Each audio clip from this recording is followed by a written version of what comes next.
Chapter 260 തുടക്കം തന്നെ Todo അവൻ്റെ കയ്യിലുണ്ടായിരുന്ന ബാൻഡേഡ് ഊരും. മാഹിറ്റോയ്ക്കെതിരെയുള്ള ഫൈറ്റിൽ മാഹിറ്റോയുടെ ഐഡിയൽ ട്രാൻസ്ഫിഗറേഷൻ കാരണം ടോഡോയുടെ ഇടത്തെ കൈ പോയതാണ്. അതോടെ അവൻ്റെ ബുഗി വുഗിയും തീർന്നാണ് നമ്മൾ ഓർത്തത്. ഇപ്പോൾ അവനെ കൈക്ക് പകരം വാബ്രസ്ലാപ്പ് വെച്ച് ബുഗി വുഗിയായി ഒരു കമ്പാക്ക് വന്നിരിക്കുകയാണ്. വാബ്രസ്ലാപ്പ് ഒരു മ്യൂസിക്കൽ ഇൻസ്ട്രുമെൻ്റ് ആണ്. ഈ ഇൻസ്ട്രുമെൻറ്റിൽ ഒരു തടിയും കൊണ്ടുണ്ടാക്കിയ ബോളുണ്ട്. ആ ബോള് മറ്റൊരു തടിക്കഷ്ണത്തിലേക്ക് മെറ്റൽ റോഡും കൊണ്ട് കണക്ട് ചെയ്തിരിക്കുകയാണ്. ഈ തടിക്കഷ്ണത്തിൻ്റെ അകത്തും ചെറിയൊരു മെറ്റൽ പീസ് ഉണ്ട്. ഈ ബോളിലേക്ക് അടിക്കുമ്പോഴത്തേക്കും ഈ മെറ്റൽ പീസ് ഓസിലേറ്റ് ചെയ്യും. അങ്ങനെയാണ് ഈ ഇൻസ്ട്രുമെൻറ്റിനകത്ത് സൗണ്ട് ഉണ്ടാകുന്നത്. യൂജിയും ടോഡോയും സുഖണയ്ക്കെതിരെ അവരുടെ ജംകൈസൻ തുടങ്ങും. ഈ പുതിയ ബുഗി വുഗി എങ്ങനെയാണ് വർക്ക് ചെയ്യുന്നതെന്ന് നറേറ്റർ അവിടെ എക്സ്പ്ലെയിൻ ചെയ്തിട്ടുണ്ട്. പണ്ട് ടോഡോയ്ക്ക് അവൻ്റെ ടെക്നിക്ക് വർക്ക് ചെയ്യണമെങ്കിൽ കൈ അടിക്കണമായിരുന്നു. പക്ഷേ ഇപ്പോൾ അവൻ്റെ കൈ വാബ്രസ്ലാപ്പ് വെച്ച് റീപ്ലേസ് ചെയ്തതിന് ശേഷം അവൻ്റെ കേസ് ടെക്നിക്ക് ആക്ടിവേറ്റ് ആവുന്നത് ഈ ഇൻസ്ട്രുമെൻ്റ് വുഡൻ ബോക്സിൻ്റെ അകത്തുള്ള മെറ്റൽ പീസ് അനങ്ങുന്നതനുസരിച്ചാണ്. ഇത് കാരണം ടോഡോയ്ക്ക് ഒരു സെക്കൻഡിൽ 5 തവണ അവൻ്റെ സ്വാപ്പ് ടെക്നിക്ക് ഉപയോഗിക്കാം. ഇപ്പോൾ സുഖണയും യൂജിയും ടോഡോയും മാറി മാറി സ്വാപ്പ് ചെയ്തുകൊണ്ടിരിക്കുകയാണ്, ഒരു റുളറ്റ് പോലെ. സുഖണ യൂജിനെ ഇടിക്കാൻ വേണ്ടി വരുമ്പോഴാണ് ടോഡോ ഇത് ഉപയോഗിച്ചുകൊണ്ട് സ്വാപ്പ് ചെയ്യുന്നത്. എന്നിട്ട് ഇവർ രണ്ടുപേരും കൂടി സുഖണയ്ക്ക് നല്ല ഇടി കൊടുക്കും. ഇതിന് ശേഷം നറേറ്റർ വീണ്ടും എക്സ്പ്ലെയിൻ ചെയ്യും. ടോഡോ അവൻ്റെ മേലെ തന്നെ ഒരു ബൈൻഡിങ് വാവ് വെച്ചു. അവന് സ്വാപ്പ് ചെയ്യാൻ പറ്റുന്ന എണ്ണത്തിന് ലിമിറ്റ് വെച്ചു. ഇതിൽ അവൻ്റെ വൈബ്രസ്ലാപ്പിൻ്റെ ഓസിലേഷൻ അനുസരിച്ചുള്ള സ്വാപ്പിംഗ് അല്ല.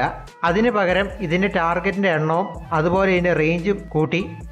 ഇതിൻ്റെ അർത്ഥം വൈബ്രസ്ലാപ്പിന് ഒരു തവണ അടിക്കുമ്പോൾ അതിൻ്റെ മെറ്റൽ പീസ് കുറേ തവണ വൈബ്രേറ്റ് ചെയ്യും. ടോഡോയ്ക്ക് അത്രയും തവണ സ്വാപ്പ് ചെയ്യാൻ പറ്റേണ്ടതാണ്. പക്ഷേ അവനൊരു ബൈൻഡിങ് വാവ് വെച്ചു. ഒരു സെക്കൻഡ് സ്വാപ്പ് ചെയ്യാൻ പറ്റുന്നത് 5 തവണയാക്കി കുറച്ച്. അതിന് പകരമായി കൂടുതൽ റേഞ്ചും ഇതിൻ്റെ ടാർഗറ്റിൻ്റെ എണ്ണവും കൂട്ടി.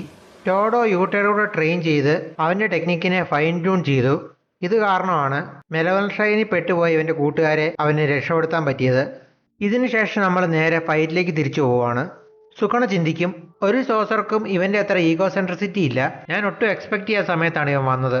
ടോഡോയും യൂജിയും കൂടെ ഓടി വരുമ്പം ടോഡോ സുഖണനെ എയറിലേക്ക് സ്വാപ്പ് ചെയ്യും.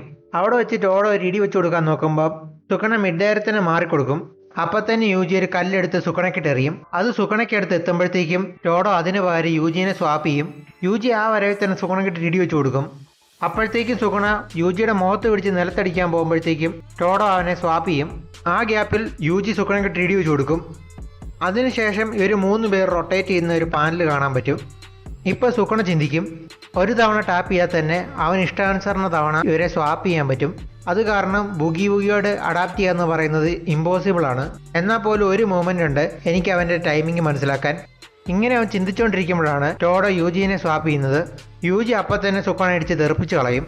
എന്നിട്ട് ടോഡോയും യൂജിയും സുഖണയെ അറ്റാക്ക് ചെയ്യാൻ പോകുമ്പോഴാണ്. അപ്പോൾ സുഖണ ചിന്തിക്കും, ഇവന്മാർ ഫെയിൻറ്റ് ഉപയോഗിക്കാൻ പോവാണ്, അതുകൊണ്ട് അവനിട്ട് ഇപ്പം തന്നെ ഇടി വെച്ച് കൊടുക്കാം. അങ്ങനെ വരുമ്പോഴാണ് ടോഡോ ക്ലാപ്പ് ചെയ്യുന്നത്. ഇതും കൊണ്ട് അവൻ മേമയുടെ ക്രോസിനെയാണ് സ്വാപ്പ് ചെയ്തത്, സുഖണനെ ഡിസ്ട്രാക്ട് ചെയ്യാൻ വേണ്ടി. ഈ കിട്ടിയ ഗ്യാപ്പിൽ യൂജി സുഖണക്കിട്ടൊരു ബ്ലാക്ക് ഫ്ലാഷ് അങ്ങ് വെച്ച് കൊടുക്കും. എന്നിട്ട് അവൻ അവൻ്റെ കൈ സുഖണയുടെ നെഞ്ചത്തിറക്കും. സുഖണ അവൻ്റെ ഡൊമൈൻ്റെ ഹാൻഡ് സൈൻ ഉപയോഗിക്കുമ്പോഴാണ് നറേറ്റർ നമ്മളോട് എക്സ്പ്ലെയിൻ ചെയ്യുന്നത്. സുഖണ കേസ് ടെക്നിക്ക് ഉപയോഗിക്കുന്ന എഫിഷ്യൻസി എന്ന് പറയുന്നത് വേറെ ലീഗാണ്. അവൻ്റെ കേസ് എനർജി കുറഞ്ഞ് യൂട്ടാഡ് ലെവലായെങ്കിൽ പോലും അവൻ്റെ ബേൺ ഔട്ടായ കേസ് ടെക്നിക്ക് തിരിച്ചു വന്നു കഴിഞ്ഞാൽ അവൻ്റെ ഡൊമൈൻ ഇഷ്ടാനുസരണം ഉപയോഗിക്കാൻ പറ്റും.